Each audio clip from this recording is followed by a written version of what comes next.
How's everyone doing? This is going to be my video for Random Horror Blu-ray Shelf video number 2. And if you've seen any of the movies on this shelf, definitely let me know what you think of them, and let me know what your favorite movie on Random Horror Blu-ray Shelf number 2 is. And if you have any horror Blu-ray recommendations for me to pick up from my collection, leave me those comments down below. And I'm trying to get all of these Random Horror Blu-ray Shelf videos uploaded by Halloween. That's the goal. There will be 11 Random Horror Blu-ray Shelf videos. So I've already done the first one. This is the second one. And then look forward to 3 through 11 after this. I'm doing it this time. It's gonna happen. And I'm excited for it. And then after that, I will finally alphabetize and organize the collection. Long overdue. It's happening this time. But now let's go ahead and take a quick overlook at the horror Blu-ray collection. Right there. And there's stuff on the floor. And then I have more on this bookcase right here.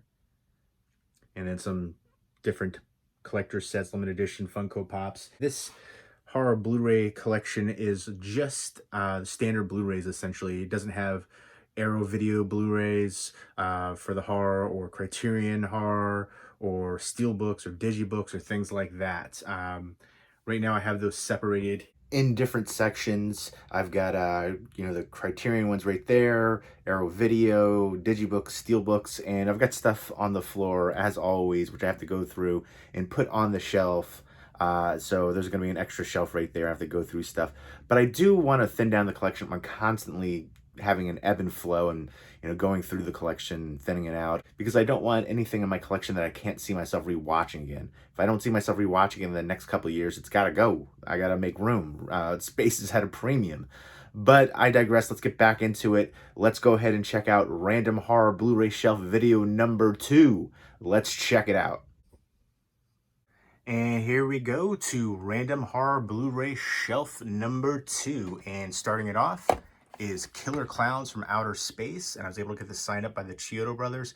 I love the heck out of this movie. So much nostalgia for me. Clowns never scared me, but these clowns did. When I was a little kid and I first watched this, I was creeped out because they are uber creepy, and plus they're from outer space, so that adds to the creep factor.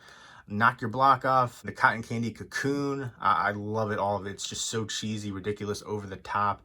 And I recently picked up the Slim Funko Pop. And I've got so many different editions, by the way, DVDs, Blu-rays. I kept that one because it's signed up, and I got the Arrow Video Steelbook for it, and I have the Everything Blue Steelbook, and just so many different editions. But I also have this poster. I figured I'd go ahead and show you that since we're here, and it's here. I was able to get that signed up. They did a reunion, some signatures all over. There's a bit of a glare, but I think that looks awesome, and very happy to have that. But let's go ahead and get back to the Blu-rays. Next up is 30 Days of Night, which has become my favorite vampire movie. I was able to get this signed up by Stephen Niles, who was one of the creators of the comic book and one of the writers for the movie. I love horror movies with a snowy setting, and this has that in spades, set in Barrow, Alaska. And this is one of the first movies I've seen with that concept, 30 Days of Night. There's a Swedish film called Frostbitten, which has that too, but this is a much better film. And there's a Tales from the Crypt episode too, where they utilize that. Again, I love the snow, the vampires in here, just their language, how dark they are, very bleak, and how they didn't cop out at the ending. The blood pops on the white snow. Ben Foster as the stranger character. It's awesome. Next up is Livid. This is from the directors of Inside, which is my favorite of the French extreme movies. Livid, I absolutely love the film up until the ending. It kind of goes several different directions, but it's set in Halloween from what I can remember. This is an import. I believe it's a French edition, and it is region free. But I definitely recommend it. The majority of it is spent in this creepy old house. Definitely one that I think deserves more attention and love. Next up is Life Force. This is the Scream Factory release, the first one. I remember this going for like crazy money with the slipcover. I do love that artwork. I know they re-released it with a steelbook, and I think that has a new transfer, which I want to check out, but I hate the artwork for that steelbook. But I love this movie, essentially outer space vampires. The cast is great too. Next up is Jeepers Creepers. I was able to get this signed up by a lot of people involved with the film. And I do have the Scream Factory release for this one too. I'm a big fan of this film. I definitely think that the Creeper is an iconic horror character and deserves a full franchise with better films.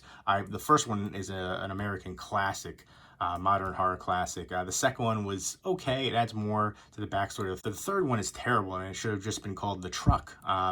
It adds more to the backstory, but everything else is just terrible and a disappointment. I think somebody else needs to take over the franchise for that one, especially with all the negative issues surrounding. But love the first one. Just so many creepy scenes in there. The cats, just the final scene to it, the Creeper itself, just awesome. Next up is Jacob's Ladder. I remember watching this one as a kid. I like the cast a lot in here. Macaulay Culkin too. Very nightmarish and surreal movie. Next up is the original Little Shop of Horrors with Jack Nicholson. This includes the fully restored black and white version and in color. I personally prefer how it was supposed to be in black and white. A lot of times when I see these movies in color, it looks weird to me, just because I remember seeing it just in the black and white, and that's how it was initially presented, directed by Roger Corman. And next up is Lords of Salem. This is the Walmart exclusive with the Rob Zombie CD sampler with a lenticular slipcover. I need to take that sticker off there, actually. I loved this film up until like the last 15 minutes of it, and I think it faltered there. This to me was going to be one of the best witch horror movies ever up until that point. I still really enjoy it. A great throwback to 70s horror and 70s witch horror as well.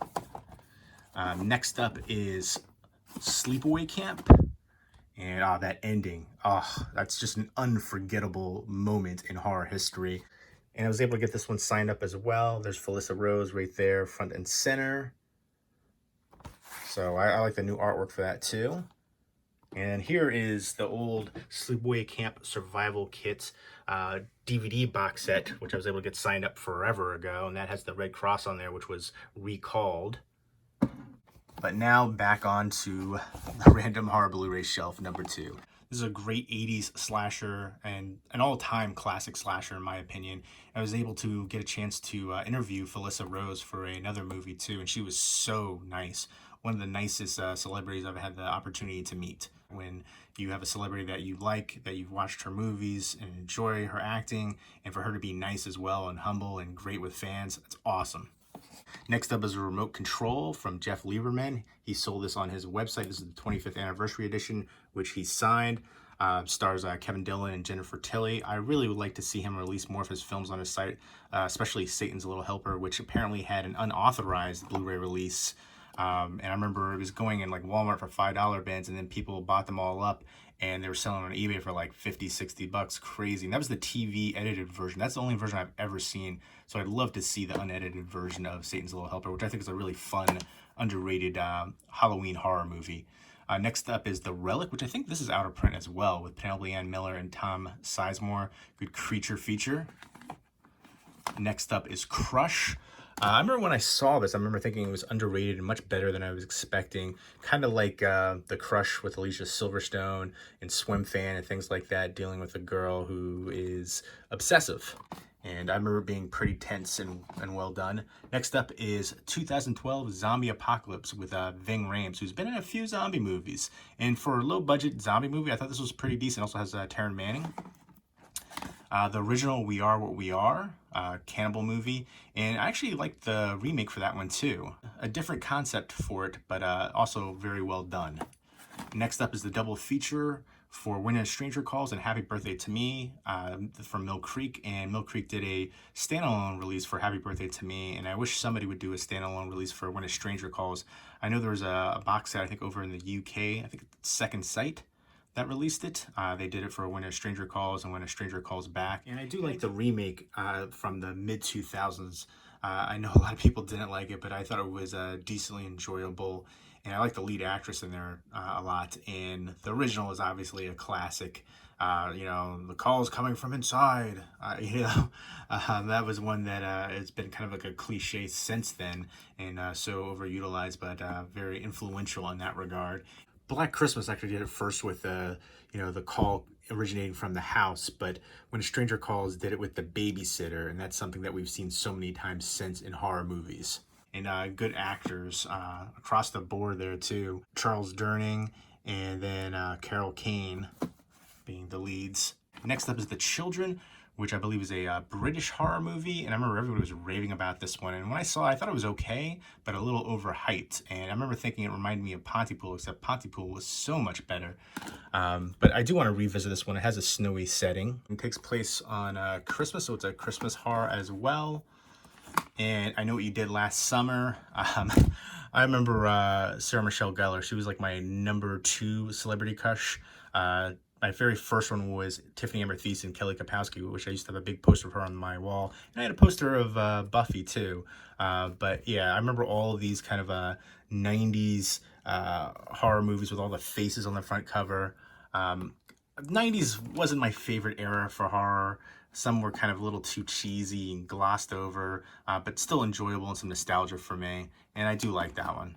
Next up was Idle Hands, which when I was younger, everybody told me I looked like Devon Sawa. I was told I looked like a lot of celebrities growing up, but that was the only one that I saw a similarity between. So I always try to watch his movies. I remember I dyed my hair blonde, and I remember the same time he did the Stan music video for Eminem, and my friend called me up, was like, "You're on TV," except, so I thought that was funny that that happened right at the same time. But this is a really fun one too.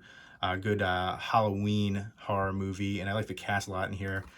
Seth Green, Devon Sawa, and Vivica Fox, and Jessica Alba, who is so absolutely stunning. Offspring, just a really entertaining one. Next up is Let the Right One In. To me, just a transcendent horror movie. Let Me In, the remake, was a good film, but unnecessary. This is such an amazing vampire movie. Swedish horror movie, very atmospheric, and I love the ending to it. Next up is Dead Sushi, which is a really cheesy but entertaining Japanese horror comedy movie where this sushi comes and starts attacking people. If you get bitten by it, you get infected, and it's just ridiculous and over the top. One of my favorite scenes in here is when the one woman starts doing the robot, and then at the very end, what the certain thing turns into. There's so many just ridiculous moments in here, but I just find it to be a really fun time. Again, you have to be a fan of super cheesy horror to appreciate that one. Oh, and you know what? I remember too the special features. You have the director in here, and they were doing like an extreme sushi eating contest. I think they were eating like ghost peppers. It was a few people in the audience. It was just like kind of crazy that the director was willing to do that too. Next up is Death Valley, and with Peter Billingsley, and this has Stephen McHattie as well from Pontypool. He's been in a ton of stuff, but he plays a really good role in here. I remember watching this one as a kid and just loving it. So really happy that this one got the Blu-ray release. Catherine Hicks and a few other recognizable people in here. Edward Herrmann too. A good road trip horror movie. And next up is Deep Blue Sea, which I think is cheesy but a really fun shark horror movie. And I love the cast too. Cheese-tastic goodness right there. Next up is Deep Rising and Puppet Masters double feature. Deep Rising is a creature feature, and then Puppet Masters is like Invasion of the Body Snatchers. The Divide, which I remember doing a review for this forever ago on my channel. Really dark film, not just the hue-wise, but obviously to reflect the bleak tone. That's the big thing. Great tension here, really strong performances, love the cast. And again, I say this with all these kind of movies, apocalyptic, post-apocalyptic, man's worst enemy is usually man, regardless of what else is going on, but that usually brings out some of the negative human nature, but definitely one that I love. And this is directed by Xavier Gens, who did Frontiers, which is another one of my favorite French extreme horror movies. Next up is Doll Man's 13 Inches with an Attitude. Gotta love that tagline with Tim Thomerson and Jackie Earle Haley. This is a fun, cheesy one from Full Moon. Next up is Dragula 2000. I remember seeing this in the movie theater. I like the cast in here. I thought this one was decent. I know Omar Epps, he did an interview saying that this movie, Dragula 2000, and then Mod Squad were just paycheck movies for him. Jennifer Esposito is just absolutely stunning. And this is directed by Patrick Lussier. And next up is Evil Speak, which I was able to get this signed up by Clint Howard, and then the director Eric Weston. And I remember this one being an entertaining ride. I remember there's like a pig scene in here too. Definitely want to revisit this one. It's been a while, but I remember being a good release from Scream Factory. Next up is John Dies at the End, which I was able to get signed up by a bunch of people involved with the film. I remember somebody involved with this film did an interview saying it was basically like Bill and Ted's Excellent Adventure on acid, and that's essentially what this movie is. Just a super trippy movie, but an awesome movie too, and a good cast here. And next up is the original Dawn of the Dead, the Romero classic, and of the Dead trilogy, I believe this is my favorite. I saw Night first, and I remember when I first saw it as a little kid, thinking it was a real and being creeped out and, you know, checking all the windows, locking the doors. And I was able to get this signed up by Tom Savini. This one is out of print, goes for crazy money. Somebody needs to do another release for this, a really good, proper release. I know there's licensing and rights issues holding it up. But I remember watching this as a kid and just thinking, oh, I want a zombie apocalypse to happen so I can hang out in the mall with my friends. Kind of the opposite of the societal message of consumerism going on, but it just seemed like a fun time, and I just love the heck out of this movie. For a while, Night was my favorite, but now Dawn is definitely my favorite. I really like Day as well, but of the three, that's my least favorite. But let me know what your favorite movie is of the Dead trilogy from George A. Romero. Next up is Dead Alive. Who knew that Peter Jackson was going to go on to make Lord of the Rings movies and the Hobbit movies? Really good New Zealand horror right there.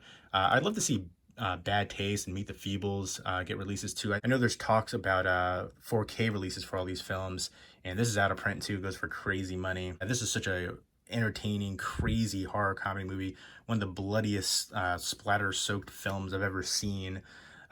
This Itchy the Killer, story of Ricky, Adam Chaplin, those are a few ones that come to mind. But yeah, such an entertaining one. The lawnmower scene, the gnome scene, just awesome. The Mother, love the heck out of this one. One of the most rewatchable horror movies of all time. Next up is Deadly Blessing from Wes Craven. I feel like this is definitely an underrated one from him. A good kind of religious horror, religious fanaticism kind of horror aspect going on here. And I like the cast a lot with Ernest Borgnine, and you've got Sharon Stone in here, and you've got Michael Berryman, and there's really two twists to this movie at the end. And one of the twists is very similar to another movie which I mentioned on this shelf, which I'm not going to talk about because that's kind of going to give away a little bit here. But yeah, you got snakes, spiders, and shock going on. But I love that artwork choice too for that newly commissioned artwork. Really underrated, and I definitely recommend checking that one out if you're a fan of old school Wes Craven. And next up is a Dead Girl, a really dark film, tonal wise. It's basically about these two high school kids who go to this abandoned building and find a zombie. Female zombie chained up, and they start to experiment with her. I'm not gonna say what I usually used to say about this movie and simplify it to 2 words, because one word will get you flagged for demonetization, but it's essentially what it is. It's kind of like a zombie version of I Spit in Your Grave, except you just have to wait till the very last kind of climactic scene for the revenge aspect of that, but that'll give you an idea of what happens in there. And besides just the nastiness of it and the darkness of it, the morality aspect really stands out, just stares you right in the face, and this is the unrated director's cut.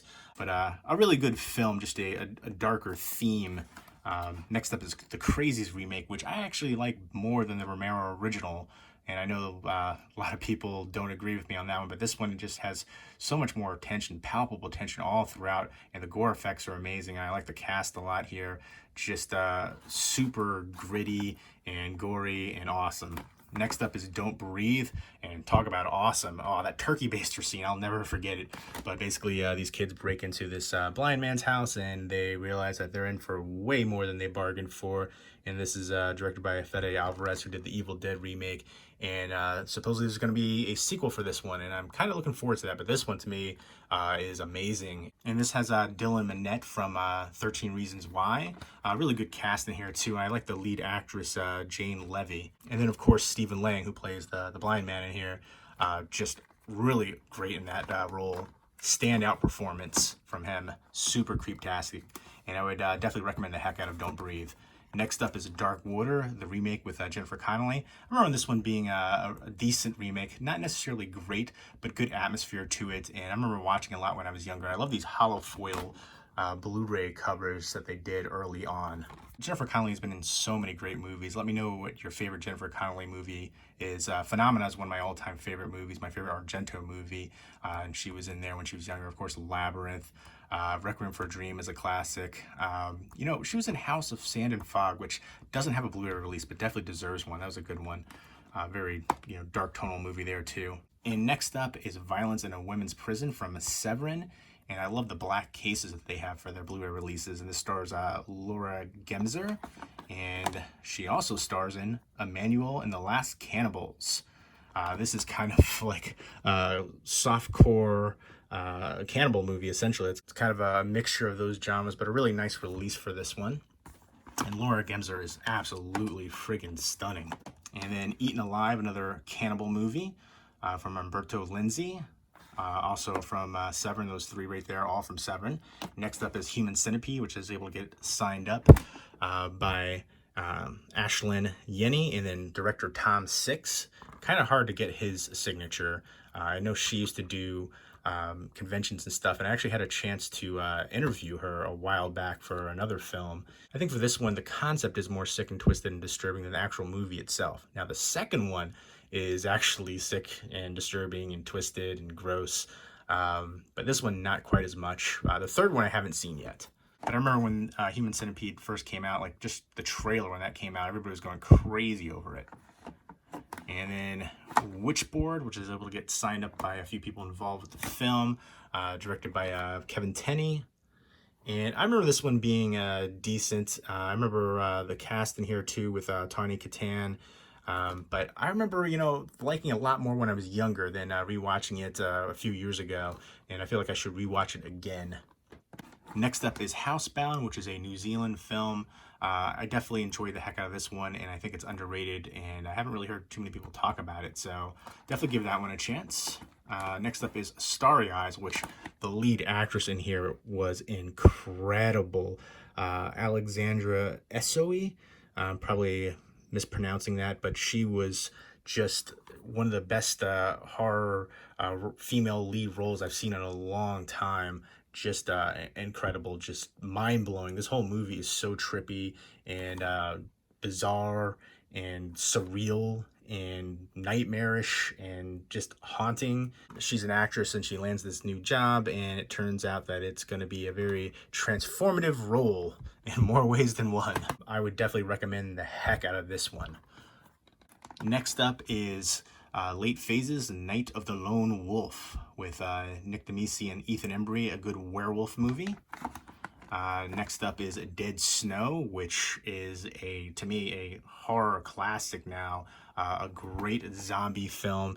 It's Nazi killer zombies. How can you go wrong with that? Great gore effects in here. Really good Norwegian horror film. I love the elements of comedy in here.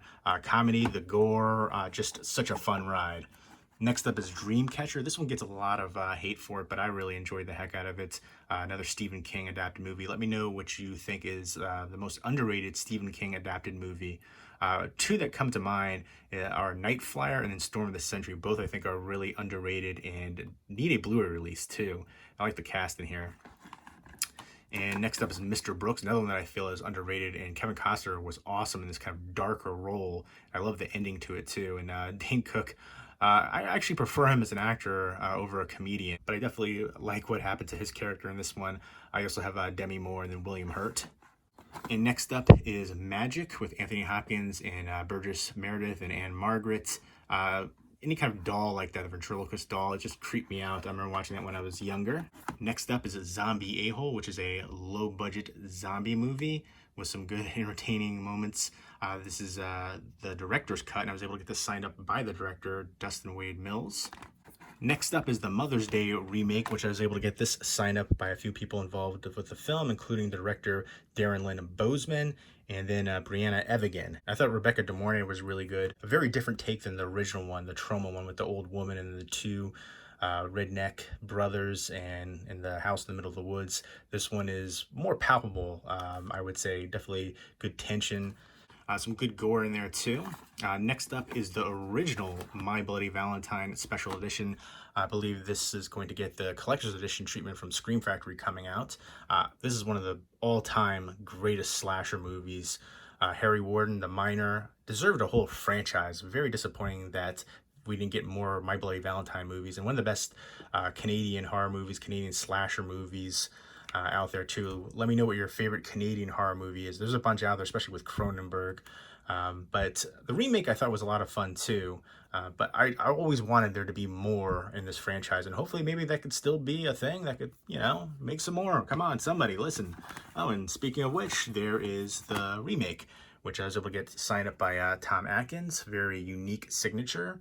And this one was a lot of fun. The more that I watch it, the more that I really enjoy it. So it gets better with repeat viewings. Next up is Piranha 3 Double D, which I actually like more than Piranha 3D. I seem to be in the minority in that one. But again, this is just ridiculous, over-the-top action. The cast right here. Gary Busey, Christopher Lloyd, David Hasselhoff makes this movie for me. Don't hassle the Hoff. A few other recognizable people too. But just cheesy, ridiculous fun. Next up is, talking about cheesy, Ed Wood classic, Plan 9 from Outer Space. This is the black and white and colorized version. It has both in here. And next up is a really nice release for this film, A Girl Walks Home Alone at Night, from Kino. I don't remember really loving this film. It was a bit too dramatically paced. Washed out hue, which again reflects the bleak tone. It's basically about this girl who is a vampire. And this is directed by Anna Lily Amirpour, who is Iranian. But I believe this was shot in the U.S., so Iranian director, but shot here in the U.S. But I know a lot of people love it and always rave about it. I'm going to rewatch it because I just remember thinking it was just too dramatically paced, and I don't know, it just didn't really fully hold my attention. So I'm going to give that one another chance. And this is black and white as well. I remember just the whole city that they were showing was kind of just in rubble. They call it an Iranian ghost town. I'm going to give that one another chance, but the first impression wasn't great for me. Next up is As Above, So Below. This one is so atmospheric, so dark, so claustrophobic, just awesome and creepy. You know, they show the catacombs underneath the streets of Paris, and just, I love the ending to this one, and I think it's amazing and one that more people need to check out. Next up is Europa Report, which I remember being more sci-fi drama than anything, but it did have some horror elements going on. I think especially towards the end of it. I want to rewatch it. It's been a while. And then last but not least is Open Grave, another one which I feel is underrated, and one of those ones that as the movie goes along, the story kind of unravels more and more, and you kind of find out what happens. It's a mystery. It's basically about this guy, Charlton Copley, who wakes up in this ditch, and there's a bunch of dead bodies, and he's trying to get his way out of the ditch, and he can't remember how he got there. And little by little, he's starting to remember certain things, and by the end, you find out what happens. Very tense film. Another one where it has a washed out hue, which again reflects the bleak tone, atmospheric, and good storytelling overall. So there you go. There was my random horror Blu-ray shelf video number 2. And if you've seen any of the movies on this shelf, definitely let me know what you think of them. And let me know what your favorite movie on my random horror Blu-ray shelf video number 2 is. And if you have any horror Blu-ray recommendations for me to pick up from my collection, leave me those comments down below. And I hope you guys enjoyed this random horror Blu-ray shelf video. And look forward to the rest. 3 through 11 coming up soon. The goal is to get them up by Halloween. So look forward to that, and happy spooky season, happy 31 days of Halloween, and I hope everybody's doing well. Take care.